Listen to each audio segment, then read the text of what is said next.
नमस्कार दोस्तों। आज की कहानी एक बूढ़ी माँ की दर्द भरी कहानी है। 3 साल हो चुके थे बेटे को अपना घर छोड़कर विदेश में बसे हुए।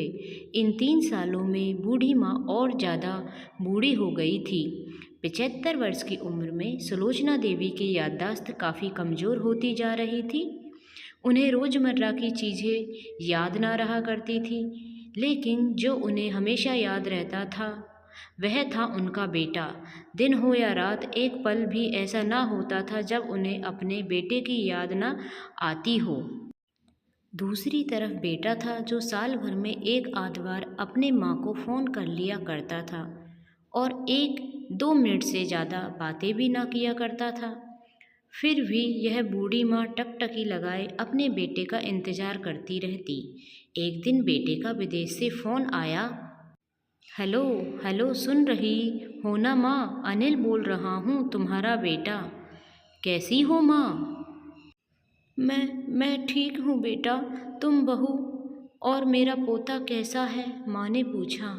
सब अच्छे हैं माँ। मैं अगले हफ्ते गांव आ रहा हूँ माँ, तुम्हें लेने। अब हम सब साथ में ही लंदन में रहेंगे माँ। तुम्हारी बहू कह रही थी माँ को यहाँ पर लेकर आओ, बेचारी अकेली वहाँ परेशान होती होगी। बेटे ने ऐसा कहा और फ़ोन रख दिया।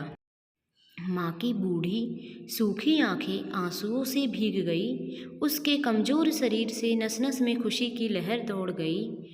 बेटे और बहू का अपने प्रति प्रेम देखकर माँ का मन खुशी से भर आया।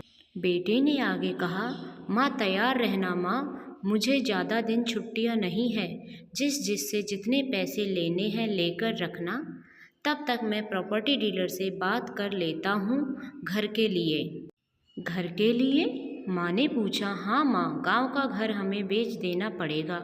अब हम साथ में ही रहने वाले हैं तो वहाँ पर घर रखने का कोई मतलब नहीं है माँ, बेटे ने कहा। बुढ़ापे की वजह से ठीक से चलने में असमक्ष माँ ने पूरे मोहल्ले में घूम घूम कर अपनी इस खुशखबरी को सबको सुनाया। सभी को खुशी हुई। सबको लगा माँ जी के आखिरी दिन अपने परिवार के साथ खुशी से बीत जाएंगे। घर वापस आकर माँ ने अपने घर के कोने कोने को ऐसे देखा जैसे वह अपने दूसरे बेटे को देख रही हो। देखे भी क्यों ना, उस घर को अपने बेटे से कम थोड़ी समझा था। अपने पति के साथ 40 साल यहीं तो बिताए थे, लेकिन अब मजबूर थी बुढ़ापे के आखिरी साल बेटे और बहू के साथ बिताना चाहती थी। दिल पर पत्थर रखकर घर बेचने के लिए माँ तैयार हो गई। आनन फानन में बेटे ने घर को आधे दामों पर बेच दिया। माँ ने ज़्यादा नहीं, लेकिन जिन चीज़ों से दिल लगा था उन चीज़ों को समेटा और बेटे के साथ टैक्सी में बैठकर एयरपोर्ट के लिए चली गई। एयरपोर्ट पर आकर बेटे ने माँ से कहा, माँ तुम यहाँ बेंच पर बैठो, मैं सामान का बोर्डिंग पास की जांच कराकर आता हूँ। वहाँ वक्त लगता है और खड़ा रहना पड़ता है, तुम्हें तकलीफ़ हो। तुम यहीं आराम करो। मैं यूँ गया और यूँ आया। माँ बेंच पर बैठ गई और बेटा अंदर चला गया। काफ़ी समय हो गया, बेटा वापस ही नहीं लौटा। माँ सोचने लगी ज़्यादा भीड़ होगी, इसलिए देर लग रही होगी।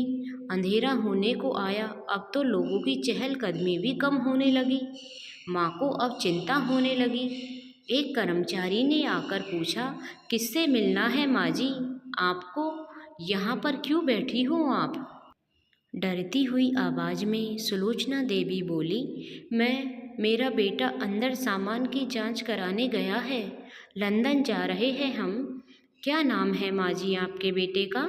कर्मचारी ने पूछा। अनिल नाम है मेरे बेटे का, सुलोचना देवी ने बताया। कर्मचारी अंदर गया और थोड़ी देर बाद बाहर लौटा।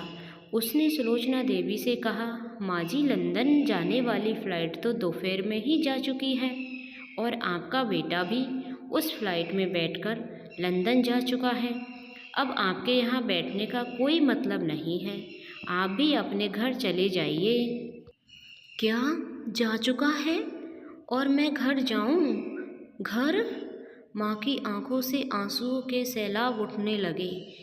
जैसे तैसे माँ घर पहुँची। जो अब उसका था ही नहीं, बिक चुका था। वो वहीं बरामदे में तुलसी के पास सो गई। घर के नए मालिक को उस पर दया आई तो एक कमरा किराए से उसको दे दिया। पेंशन के पैसों से खाना और किराए का बंदोबस्त हो जाता था। दिन बीतने लगे। कुछ दिनों बाद घर के नए मालिक ने सुलोचना देवी से कहा, माँ जी, आप अपने रिश्तेदारों के यहाँ पर जाकर क्यों नहीं रहती है? इस उम्र में आपके लिए वहीं रहना अच्छा होगा। अच्छा तो होगा, लेकिन अगर मेरा बेटा वापस आया तो उसका ख्याल कौन रखेगा? मेरा बेटा बहुत भोला है, उसे अपना ख्याल रखना बिल्कुल नहीं आता। मैं कहीं नहीं जाऊंगी, क्या पता कब उसे मेरी ज़रूरत पड़ जाए, माँ ने कहा। दोस्तों, सच बता रही हूँ, माँ की ऐसी बातें सुनकर मेरी आंखों में आंसू आ गए। किसी ने सच ही कहा है, पूत कपूत हो सकता है, लेकिन माता कभी कुमाता नहीं होती। दोस्तों, आप सभी से हाथ जोड़कर विनती है करता हूँ, अपनी माता पिता की जितनी हो सके सेवा करना, उनके साथ कभी बुरा बर्ताव मत करना।